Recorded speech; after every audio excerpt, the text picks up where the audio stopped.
Welcome to the Adoptee Thoughts Podcast. I am your host, Melissa Guida-Richards, an author, adoptee, and mom. Each week, we will delve into the nuances of adoption, as well as tips for how to bring up difficult discussions in your adoptive family. And most importantly, we will not shy away from tough topics. So thanks for joining me today, and let's jump into your weekly dose of Adoptee Thoughts. Can you please just introduce yourself? Yeah, sure. Hi, my name is Shelley Rottenberg, and I'm a Chinese adoptee. I was adopted when I was 8 months old from China, and now I currently live in Southern Ontario in Canada. So I'm really excited to be featured on your podcast. Thank you for coming on. I'm super excited to talk to you. Let's see. Do you remember when your parents told you your adoption story? Well, it's just my mom because she adopted me on her own. She's a single parent, Okay. and she's like I'm Chinese, she's Jewish, so I think growing up, it was always like a story that I had known, like Mm-hmm. it was told maybe very simply, and then it kind of got a little more sophisticated as I grew older. I have a younger sister who's adopted from China as well, a different part. And I actually went with my mom to adopt my sister to China. Oh, So that okay. was a cool experience. But yeah, so I think the earliest thing I remember is my mom just saying like, "Oh, your birth mother, she like loved you, but she wasn't able to keep you, so she gave you away." And she's Christian and Jewish, but she would say things like, you grew in my heart, things like that. And so, yeah, I think I had a very positive, I guess, outlook on it growing up because that's how my mom always talked about it when she talked about it with me. How old were you when you went to China to with your mom to get your sister? I was 5 years old, so I don't remember too much of it because, yeah, I was quite little. I do just remember it Uh-huh. being like a very long plane ride. I remember it being really busy in China. I remember it was weird because, people like they would see me and so they would like come up and try to speak to me, I guess in Mandarin, and I wouldn't know what they're saying, so I'd be like confused. But Uh-huh. my mom asked me Yeah. if I wanted a younger sister, and I was like, "Oh, someone who looks like me." So I was like really excited to have a younger sister. So it was definitely like that was a positive experience too, and it was cool to do that. And I haven't been back since, and since I don't remember much, I do definitely want to go back, and specifically to the city that I'm from. And I think it would be like probably a family trip, so it'd be nice to go Mm-hmm. with my mom and my sister. I think my sister's just not like ready right now; like she doesn't really have a strong desire to go back, and also obviously because of like COVID and everything right now, that won't be happening anytime soon. um, Yeah, that was a wrench in the mhm. plans. Were you close with your adoptive mom growing up? Yeah, I was very close, and like it's just the three of us, and so we're pretty tight knit because it's like a smaller family. So I Mm-hmm. did feel like I could Yeah. always go to her with anything if I was having any problems or issues. Like I felt like she was someone I could confide in, and she did give me I got a great childhood, and we went on trips as a family, and we did a lot of fun things together. And in terms of adoption, she was always pretty open if I had any questions. So that was nice because I know some Mm-hmm. other adoptees unfortunately haven't had the same experience where it was maybe like a taboo topic. Yeah. But she did try to bring my sister and I to events. There was FCC, Families with Children Adopted from China, kind of in a major city not too far away from where we are. So she would bring us to those events that they'd host. So if they had like an event for Chinese New Year or something like that, then we'd go. So growing up, I did attend some events where I was around other Chinese adoptees. But I think when you're younger, you don't really like know what that means necessarily. So it was just to me like, oh, other people like to be friends with kind of thing. But as I grew older, I lost touch with a lot of those people because I guess there wasn't like that much tying us together. Just the fact that our parents would bring us to these events and things like that. Did your mom try to incorporate Chinese culture in your house as well as going to events like these? A little bit. She would, sometimes like buy things that were, I guess, kind of Chinese to put in the house. And like, I don't know, when I was a kid, I was like, oh, my favorite animal is a panda. So then she'd like, buy me things like that. And she bought me, I'm not really sure that actually like what type. I know there's different types of Chinese traditional clothing, but if we went to like Chinatown or something, she would, like there was like I Mhm. had a couple dresses that were, Chinese. Not that I really wore them too often. And she did try to put me, I think, in Mandarin classes, but I Mhm. wasn't too interested in learning. And I think again, I was more going because it was like for the friendship, maybe like the social aspect, but I wasn't really. like, oh, I really want to learn language. And so that's an opportunity that I had. But then because I didn't seem very interested, she didn't like force me. So I did a bit of it, and then we stopped. Then we stopped that after a while. Yeah. Yeah. I find as an adult learning Spanish to be so difficult. And people just say like just learn Spanish, just watch telenovelas or watch things in Spanish and you'll pick it up no problem. But I feel like as an adoptee, especially a TRA, there's like a block emotionally from connecting. So when you said that you weren't super interested in it, that's kind of how I feel like now, because in an ideal world it'd be great to know another language, but just when it comes down to it, I just don't feel ready, I think, to really dig into that if that makes Yeah. sense. I'm a little bit trying to learn it now with like Duolingo, but I'm not, it's not like I think that I'll be able to learn it to speak it and like understand it. It's, I guess, more of like an interest, but I'm not trying that hard because I don't think I'll actually be able to ever become Yeah. proficient in Mandarin because it's a very difficult language to learn. And then I don't really have anyone to practice it with. So like I have some friends that are Chinese, and so they'll maybe like tell me how to say certain words or sentences. And one of my friends actually told me that my middle name, which was Mm-hmm. the name that the orphanage gave me, so it's my Chinese name, apparently I was pronouncing that wrong. So, like within the last couple of years, I realized that my middle name is pronounced like one way when Yeah, I thought it yeah. was a different way. I can totally relate to some of those things. I definitely had some Spanish words that I thought I knew, but then my husband, he's actually half Colombian, and so he would make fun of me and tease me. And, Oh no. yeah, so I feel like being a TRA is kind of complicated sometimes because trying to find what our identity is can be difficult, because for all of us, like, we all have our different emotions and different opinions on everything, but then just having a unique experience of growing up with white adoptive parents and then just the world around us, and it's Yeah. just can be difficult to kind of like define who we are. Do you still struggle with self identity as an Yeah, I adult? think I definitely do. It started mostly when I went off to university because I grew up in a city that, mostly there's white people, and there was a kind of a lack of, racial and ethnic diversity. So Mhm. at my high school, there wasn't like that many Asians, and I didn't really see myself as Asian growing up. Like, yes, I knew I was like Chinese, but I didn't really fully know what that meant. And so I didn't like understand, racism or like racial stereotypes or Mhm. certain things. And so then once I went to university, and then I was like, oh wow, there's so many more Asians. But it was weird because yeah, I didn't really like, have anything in common with some of them. If it was based, like culturally speaking and like kind of their upbringing. So there was like a lot of clubs, and I Yeah. wanted to get involved in stuff.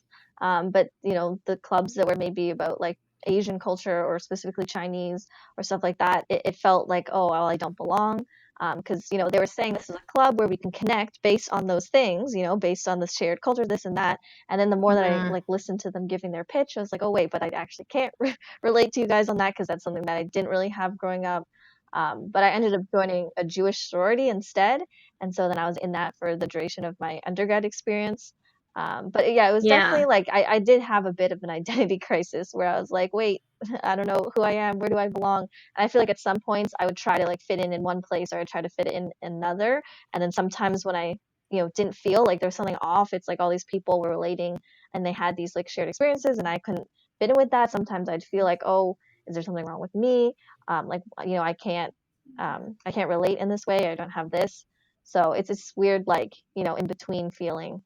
And I think that I'm becoming more secure, I guess, in my identity, where it's not as much of a like, there's anything wrong with me. It's just like how it is. That's life. And it's Mhm. okay to fit in a bit here and a bit there. But it's definitely something I'm still learning as I kind of grow up. But I have gotten way more involved in the adoptee community, and that's really nice because I'm like, oh, it is something where I can for sure say, like, even though there's variation in adoptees' experiences, obviously, it's way Mhm. more like there's things that we connect on than what we don't, I feel like. Definitely. Finding the adoptee community, I think, really just changed changed my life in such a positive way because all I knew about adoption to in the beginning was just what I saw in the media. And it was just like, that purely positive take on just like we were saved, we should be grateful. And it was like an internal war inside of me with I had all these conflicting feelings where I wasn't just feeling 100% positive about being adopted, and then with my parents saying that like, oh well, we saved you, this and that. And but finding the adoptee community and seeing how different adoptees talk and their experiences, they range from super positive and super involved with adoptive parents to they don't even talk to their adoptive parents. And it's just, I don't know, I feel like it's refreshing to have a group of people who actually kind of get what it's like. What is the most valuable thing that you found about the adoptive I think, like community? you said, just it's very like eye-opening because, like I said, I did have a mostly positive experience, but then hearing other adoptee stories about, not everyone had that same experience as me. Like you said, some people, didn't have great adoptive families, or maybe like luckily I didn't really experience racism or anything growing up. Um, and so hearing that some other adoptees have, that's like very unfortunate. Hmm. Especially during like COVID-19, there's a lot of like anti-Asian hate crimes that's happening in the United States, and so a lot of the people in the adoptee communities I'm in, like a lot of them live there. So that's stuff that like I've never had to think about really or experience because like I'm fortunate that like where I am Hmm. specifically in Canada, like I just haven't encountered that. So I think just realizing that yeah, it's way more complicated than I thought, and that there's some Yeah. people that have had different experiences. They have different feelings about being adopted, or they have different feelings about whether it's their adopted families or going back to their birth country or wanting to maybe connect or find birth family, and like all these different topics that exist within adoption. Sometimes we might agree on one thing, but then we might disagree on something else. And just like though everyone's feelings is still valid. So that's been interesting to just connect and learn from other adoptees when they are different, but also being able to have that sense of like, oh, we are on the same wavelength, and it's really nice to meet people to know you're not like the only one who's thinking this way or experiencing this thing. Definitely, definitely. Have you thought about searching for your birth family? Yeah, I definitely have. I think because I know some people maybe through a time in their life they may have resented birth family, but again, because I had a positive experience, I did view it as, oh, hopefully, like my birth mother, she didn't have a choice, but I still hope that I was wanted. And I just think maybe the circumstances, especially with the one Mhm. child policy in China, made it very, very difficult. And, if you factor in like poverty and I don't know, maybe pressure from family, or there's all these different reasons that I think that it was probably like a choice made of Yeah. desperation, if anything. So I do think that it would be really cool to connect with birth family, but I have like no information because from what I know, like I know there is some like corruption and stuff with the orphanages in China, and there's possible that the information I know is maybe not even correct. But what I was Mhm. told is that I was abandoned in front of like a market, and that's where I was found, and then brought to the orphanage. So because of that, and I know some adoptees might have like notes that was left with them, but I didn't have anything as far as I know that was left with me. So the orphanage gave me a name. They kind of estimated my birthday, um, and that's all I have is like I guess whatever the orphanage, the information that they had kind of given me when my mom adopted me. So it seems very Mhm. difficult to try to find birth family. I know it's possible, and I know that other Chinese adoptees have, but sometimes it just seems very overwhelming because it's like you don't know how to start the process. I have done the 23andMe DNA Yeah. testing kit, but just the DNA part, not like the health. And so my mom got that as a Christmas gift for both my sister and I. And so Mhm. we did that together, and it was cool because we are adopted from different like cities, different provinces in China, but we found out that we share 0.07% shared DNA. So we are technically like very, very distant cousins. That is super awesome. Think 'cause I initially did that to see if I could find hopefully like closer relatives than such like distant cousins. I have most of them are distant. I think like the closest is like a third to fourth cousin. Um, and I'm not sure if it's just because maybe people in China do not use 23andMe. Mhm. Um, so that's something I guess though my DNA like just sits in the online or in their database. So it is nice because there's kind of that hope that at any moment someone who kind of signs up they could be Yeah. someone who I have like a closer DNA match with.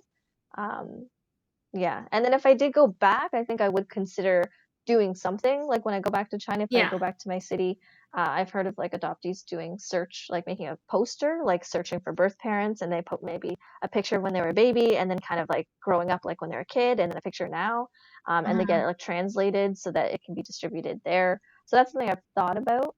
I know that like also some people have hired maybe investigators and stuff, but that sounds like it might be expensive. So there's so many like ways about going and doing that, but I haven't explored like all of the options, but I've definitely thought about it and I think it'd be cool. It just seems like there's so many hurdles. Yeah, yeah. In Colombia, there was some corruption. Luckily, with my adoption, everything seemed on the up and up as much as adoption can be.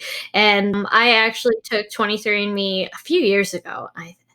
Like, it was, like, 3, 4 years ago, and at first, like, I had the same kind of experience. I saw, like, very distant cousins, nothing super important, but last year, I actually was able to connect to 2 half siblings that were That's so cool. yeah, yeah, it was pretty awesome. It was a roller coaster, and they were actually adopted into the same family in the United States as well. So, like, there is Mm. hope that one day, like, you might find closer relations, so I just wanted to share that with you. And, like, for Oh, that's yeah, awesome. and for me, like, finding birth family, ever since, like, I found out I was adopted, I just felt like there was something missing and that I needed more information just to kind of Mm.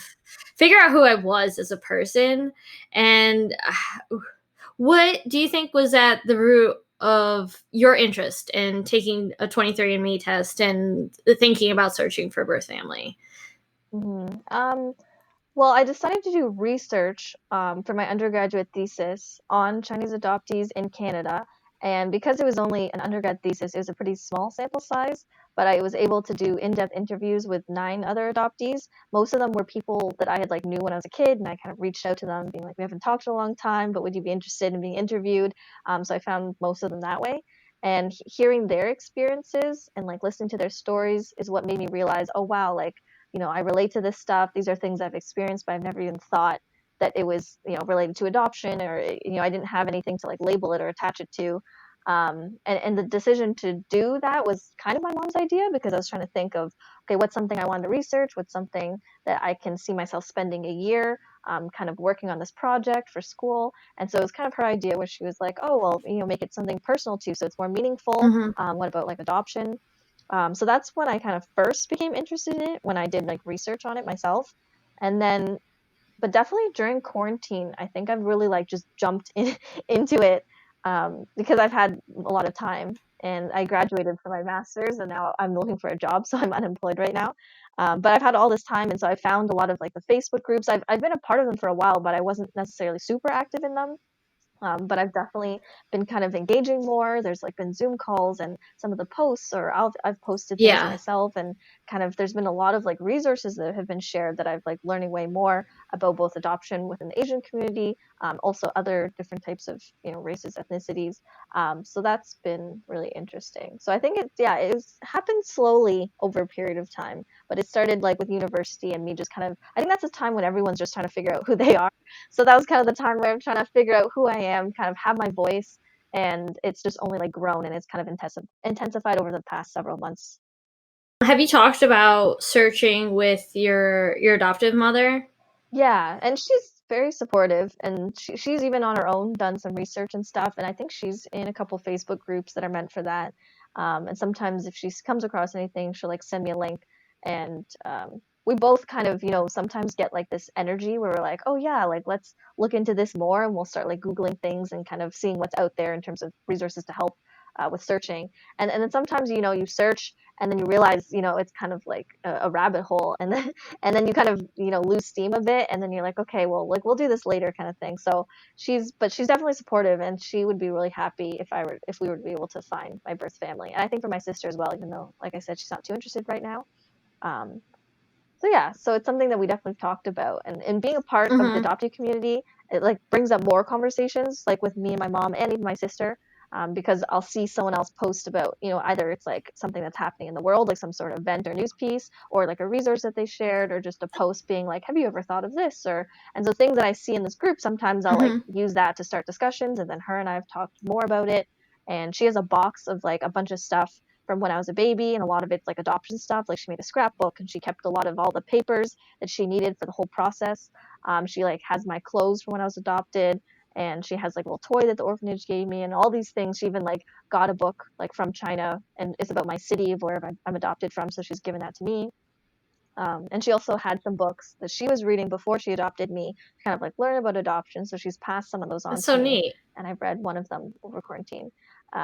So yeah, I think like I've been more interested in it, and then as I talk about with her, she's definitely supportive in saying like, I mean, this is what I have, this is what I've kept from, and this is what I know, which sometimes is like it's not that much, but it's good because it's like as opposed to her not supporting me, it'd be I think harder to like think about that and try to do all that by myself. Yeah. It's honestly super refreshing to hear how supportive that your mom is in this process and how open she has been about just the things that she's kept and the process that she went to adopt you.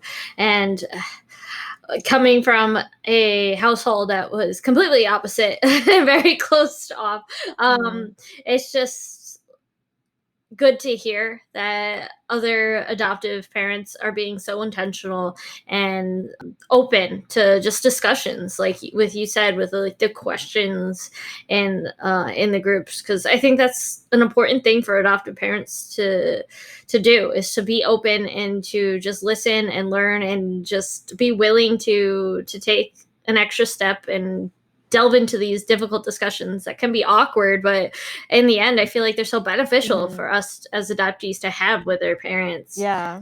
What has been the most beneficial thing that your mom has kind of done as an adoptive parent, do you think? Yeah, like I said, she has tried her best to kind of immerse me in the culture and just being like supportive as a parent in general. So that's been great. And I think just like before I was like really into the adoption stuff, she used to be like a social worker. And so she was very much like growing up trying to like instill in me like you have to have your own voice, like you have to kind of know yourself very well and Mm-hmm. try not to let other people sway you or influence you in ways like you have to kind of find what it is inside of you and like follow that, like listen to your heart, listen to your gut. And like sometimes I still struggle with that, even just like separate from adoption issues. But so that's something that she's tried to like teach me growing up. So I think that was kind of like a seed that like was planted in me even before I became interested in all the adoption stuff. And then when I became interested, I realized, okay, that's part of like having my voice, and that's part of Yeah. my story, and that's part of my identity that I didn't necessarily realize before. But it definitely made me feel more like, oh, this is something that is kind of represents who I am, and so I'm gonna like take this and learn more about it. So I think her telling me those kinds of messages growing up, trying to like make sure that I am following myself and learning like about what I want to do in the world, and how I want to kind of be and interact with other people. So that I think was really important. I think that's great. Did you find that having an adopted sister from China, because you were adopted there as well, was beneficial to you growing up versus I don't know, other adoptees that you may have known without siblings? Mhm. I think so because I mean, my sister and I don't talk about adoption too much. Again, like a little bit more so now if I like specifically bring up the topic. But I think like I never viewed her as, oh, she's my like adoptive sister. I just viewed her as my sister. So I feel like a lot of the experiences that we've shared together are just very Mm-hmm. normal, typical like sibling relationship stuff. Um, I've heard of other adoptees who maybe if they were the only one adopted, like if they had maybe a sibling that was biological to their parents, that maybe they felt more out of place in the family. So maybe I don't think I've ever felt out of place in my family, especially because my sister and I, we're both like from China, and so like if anything, it's the three of us, so my mom's like the odd one out. So I think maybe it's better that I did have a younger sister who's adopted because I always felt like I belonged in my family. Um, so I appreciate that because I didn't think that that was something I could ever not feel. But in then hearing Yeah. other adoptees' experiences, I was like, oh, I'm very fortunate that I haven't had that feeling of, oh, like I don't look like you, so I don't fit in or things like that. And so maybe without realizing it, like having an adopted sister who's from China, where we both look the same because we're like the Mm-hmm. same race, and Yeah. so maybe that gave me some more security in my identity as being like a Asian Chinese adopted person. Like going back to how you said that you grew up in a primarily white town, um, Did you ever feel left out because you were a Chinese adoptee? At any point, like going to school or just like athletics or stuff like that? Um, I think I did, but then I didn't necessarily like think, oh, it's because I'm one of the few Asians at my school. Like it didn't like I felt like I've heard other adoptees say this too. I felt very white, or like whitewashed, I guess. So in my Mm-hmm. head, I was like, oh, like I fit in. I'm just like Yeah. everybody else. And so it wasn't like until I got older where I was like, oh wait, no, like I am Asian, and then trying to figure out what that means to be Asian in Chinese. But when I was younger, if I didn't feel like I fit in, it was never because of how I looked. It was always because, oh, maybe I'm like quieter and shy, and that's why I don't fit in or something. So I never attributed to Mm-hmm. that. I think one thing though is like my name, like it not me not having an Asian last name. That kind of made me feel like, oh, I'm different because other people expect my name to be one thing and it's not that. Um, so especially just like, teachers who would like call your name, especially if it's like a substitute, so they don't actually know who you are. And then they would like get to my name and then they'd say sometimes Rottenberg like differently. They'd say like Yeah. Rottenberg and then have to pronounce like correct them and be like, no, it is like Rottenberg, which like I never liked my name growing up because I was like, oh, it has the word rotten in it. And also it's just people like look at me thinking, well, like I've had like once at someplace I worked, a coworker was like, well, you Mhm. don't look like a Rottenberg. And then like one of my other coworkers, she was like, "Oh, well, then what does a Rottenberg look like?" She was trying to like challenge what he was saying. So I think the name thing, because either people will like see me first and then they'll like find out my name, or if they see my name first and then they see me, and it's just like this mismatch. And so that kind of, I guess, made me feel out of place sometimes, just because like other Yeah, people yeah. honestly don't have to deal with that. Um, Yeah, yeah. My mhm, last name is, well, now that I'm married, it's Guida-Richards, but I kept my adoptive parents' first name. But people would never pronounce it right either. But like you said, like with the identifying more as white, I was raised basically white my entire life with my mhm, parents. So that's where I kind of fit in, like with everybody. mhm, And so growing up, when I would meet other Latinos, I would kind of get a little bit judged by mhm, them because like I didn't speak Spanish and like I didn't really know much about the culture, and they just expected certain things that I wasn't able to give, and then they'd have all these questions like, well, why don't you know Spanish, why don't you do this? I'm just like, well, I was adopted, I don't know what to tell you here. mhm, And so like I don't know, it kind of messed with my identity a bit because I was just like, well, I know Italian culture. mhm, That's all I've known growing up, and this is my family. These are the people I love. But by not knowing more about Colombian culture, not fitting in with these mhm. people now, what did that mean? Because they were my, they're my family, they're my roots. I should know that. It was just like you mentioned before, like trying to teeter back and forth about where to fit in. It can be like a Yeah, difficult and I thing. was gonna say, like you said, you don't realize that you're different until other people point it out to you, and then that's when you become Hmm. like insecure. So like growing up, because like, oh, I felt white and I felt like I fit in with my family and I fit in with my friends and all that. And then once you like, like you said, for me, like once you try to interact with maybe like other Asians, and then you're like, oh, I realize I don't fit in, because you'll hear either them like feeling like they belong because they have all these shared interests or common like how they were raised, and then even just like people saying things. So it's kind of like, oh, well, like I was fine before, and now because you said this and pointed it out, now it's like, oh, wait, now I'm aware, like hyper aware of it. Yeah. And then it's kind of like trying to decide how much you want to try to fit into that, where it's not something that you're familiar with.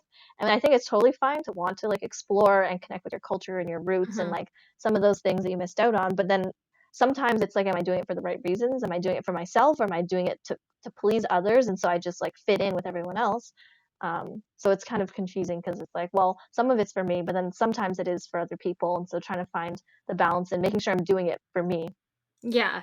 Yeah. I totally get that. It's just like, am I not trying to learn more about my roots because I'm comfortable and it's what I'm used to.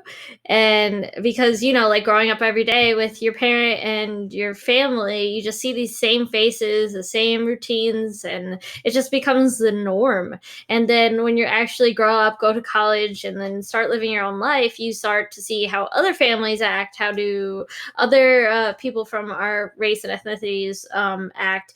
And it's just like, well, have I been sheltered? Should I explore more? It just opens these can of worms growing up, it's just being an adult, and I guess part of growing up, and then the added layer of being an adoptee is trying to find where we fit and how to fit in where in a way that makes us Exactly. Yeah, I couldn't have said comfortable. it better myself. I've been doing a lot of thinking about this subject. And it's just like so nice to talk to other adoptees and just seeing other experiences. I love hearing about how interactive your mom was, and just because for me that's like the polar opposite of what my life was. And I don't know. Being adopted is complicated. Um, That's definitely the but right word, I complicated.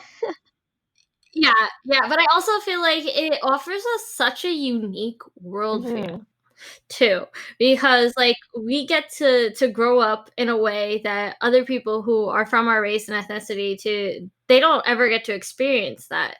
And then it's kind of just seeing different things, and how other cultures are raised, and just like it can be a difficult thing, and it can have its issues, but there are also For some sure. amazing positives about it too. And my father is like a diehard Italian, and he came from Italy, and just having like he was a chef growing up, so I got to experience all that traditional Italian Oh, food. nice. Like that was just phenomenal.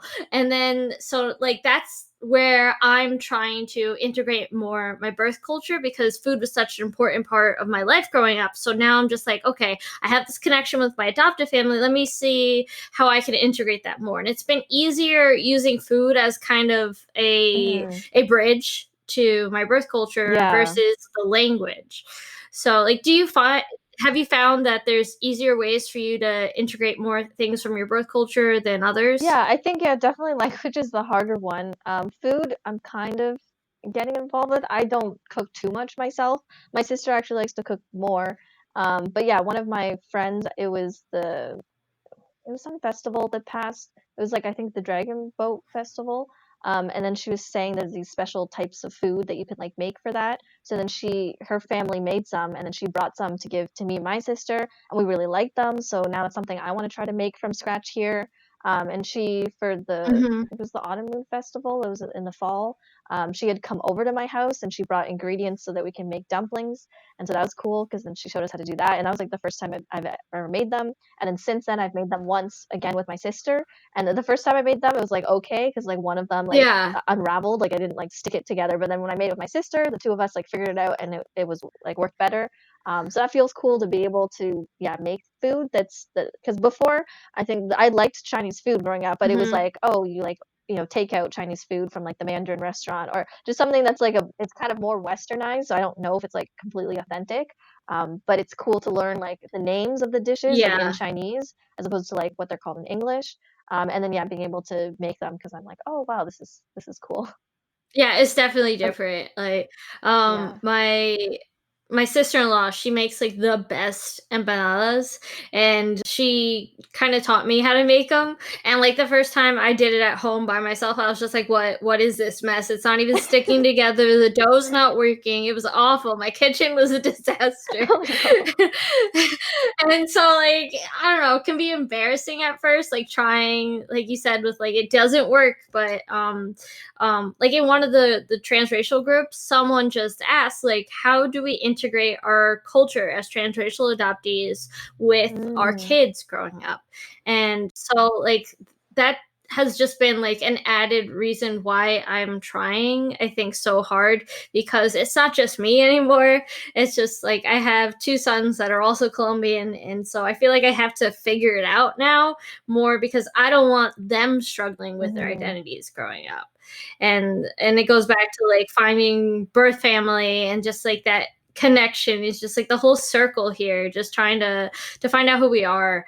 I feel is It this is. lifelong journey It that is. just never In a way, that's stops. kind of scary because it's like, oh, there's just so much to learn. But then it's also nice because you're like, well, I have the rest of my life to keep on learning. It's not like there's an end time, you know? It's just like even when I have kids and Mhm. even when I get older, like there's never an opportunity where I have to stop. The door's always open, and whether I'm ready to learn more or less, but it's like always there. So it's kind of nice to know that because you're like, oh, well, if I don't like learn Mandarin right now, it's something I could pick up maybe in the future if I had more time or I become more interested in it later. Or like, yeah, learning different foods and kind of researching the recipes and all of that is just like it's available when I want to, if I ever want to delve into it. Yeah, exactly. And especially with like technology and all this stuff, like YouTube is a big help. Like Yeah. like how-to videos on YouTube, and then you have like apps like Duolingo. It makes it so much more accessible than when we were younger. And Hmm. I feel like as adults, we have such more of an appreciation for things like culture and traditions Hmm. and stuff like that.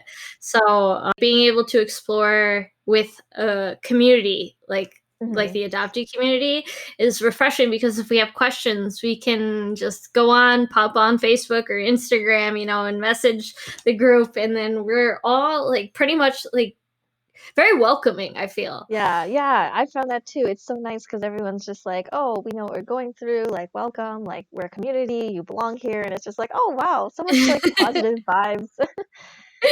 Yeah, yeah, yeah. I think that's been like the best part for me. It's just like if I have a question, like it's someplace where I can finally feel like comfortable, and like it's a mostly judgment free zone.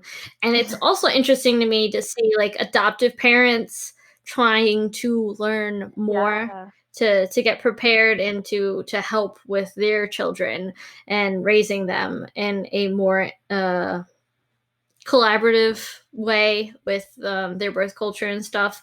And because I know like a lot of parents back when around like when we were adopted, I know in America is more prominent, they had the mentality where once the child is in your family, their culture really mhm. didn't matter as much. Like you're the parent, that's what you should integrate them. And it's just Yeah, I don't know, problematic, I think, but it's refreshing to see that adopted parents now are kind of learning from the mistakes of the past, and just making wiser decisions, and actually using forums like Facebook to get one-on-one interactions with yeah. Because I guess, like, with depending I know adoptees to different learn more. countries, obviously had different times when they're, like, adopting, but, I mean, for China, like, it mostly started because like, or international adoption because of the one-child policy. So, I mean, a lot of the babies that were, being adopted from that, there was no, like, older adoptees to look up Mhm. to because they were, like, the first ones. So it is nice to have a community where there's some older adoptees and some younger adoptees, and you can get, like, advice, like, parents, adoptees who are now parents. And then, if I one day have kids and it's kind of like, well, how do you navigate that? There's other people who have gone through those life stages and can kind of give advice to the younger people, or like myself giving advice to someone who's maybe still in high school or still, dealing with things that I dealt with, Yeah. but I've kind of like slowly moved through it. So it's really nice. And like you said, the parents are also adoptive parents are wanting to listen to adult adoptees' experiences. Because I think like we're the experts of our own um, lives and how we experience adoption and live it every single day. So it's really important that adoptive parents are open to hearing, like you said, the good and the bad, everything in between. Just because you don't know how your child will feel, you don't know if they're going to be the ones that maybe hold resentment or are angry, or if they're going to be the ones that are very positive and just Yes. are very happy. And I mean, hopefully it's that they're happy because you want your child to be happy, like regardless if they're your adopted child or not, kind of thing. But just I guess if they have more resources and knowledge, then they can support their child in case like issues pop up, and then kind of work through that together. So that's Definitely, great. definitely. And I totally 100% agree with what you said. It's just like adoptees are the experts in our field. And I feel like more of the adoption community should to listen to us and validate and raise our voices a lot more. And we see it's getting better, but there are things like, I don't know if you've heard, there's a book called The Unadoptables. And Oh, yeah. And a non-adoptee wrote it, and it's just very problematic. Yeah, oh, yeah. And so it's just mm, like things like that where you have the media and literature just picking up the voices of non-adoptees, um mm, and it can be very problematic when we're trying to grow as a community and learn from the past and just do better. And I feel like if the media and just platforms just take more notice of adoptee voices and conversations like this, there would be a lot less issues. yeah, yeah. I noticed that too with like research, like academic research. When I was doing my thesis, I was trying to look at scholarly articles and, papers and journals to try to see, okay, what's already been done out there so that I can build upon that. And specifically, if I was looking at Chinese adoptees who live in Canada, there was like very little on, especially in Canada. I find there's a lot of stuff maybe in the States, but not specific necessarily to Chinese adoption. And a lot of it was on children and families and child development and how they're adjusting, but there was not a lot on like when they grow up, because there's still Yeah, issues maybe that might stick with you when you're older, and new things that you're navigating that has to do with like different life stages. And so there wasn't a lot on people that were like, well, I was like early 20s, so there's not a lot on older adoptees, or like you said, it's by people who are non-adopted. So that, or sometimes a lot of it's too by like adoptive parents, where they'll write about their kids' experiences, but yeah. it's their kids' experiences and not theirs, and so it's through a completely different lens if it was through their child's like their voice. Exactly, exactly. And it's so problematic how often adoptive parents write about adoption without consulting adult adoptees because I don't know, I feel like a lot of adoptive parents with blogs and Instagrams or whatever, they're like, "Well, we're an adoptive family. I'm the parent. I should be able to write anything." And I feel like adoptive parents need to realize how much power they hold in our dynamic Hmm. here and how many um, adoptive parents are already so vocal and out there. Do we really need more adoptive parents speaking about Yeah. And that's so great because your podcast, and all of us are growing up, and a lot of us want to tell our own stories and do that through various means. And so it's so cool because now we're the ones who have the control back, and we're able to tell like our own narrative and talk about our experiences, and it's coming from us this time. And so that's really cool because then hopefully other maybe adoptees, even like, I exactly? mean, I'm older now and I'm just like learning about all this stuff, but it would be nice, if the younger adoptees who are still kids or like teenagers, they discover all these resources and have it, so that it's there as they're going through things, as opposed to kind of Yes. after the fact. Yeah. Totally. One of the reasons why I made this, and I really hope it does have an impact on the future generations and even just the current one. And it's been a pleasure having you on and talking with you. And I hope you enjoyed it as Yeah, it's well. been great. I've loved learning about your experiences and just talking about it. And it's very easy to talk to you. I'm so glad that you joined me today. And if you would like to hear more from Adoptee Thoughts, make sure to subscribe and leave a review on your favorite podcast platform. And if you'd like to learn more about me, you can check out my website, adopteethoughts.com. Thanks again for listening, and I hope you have a wonderful day.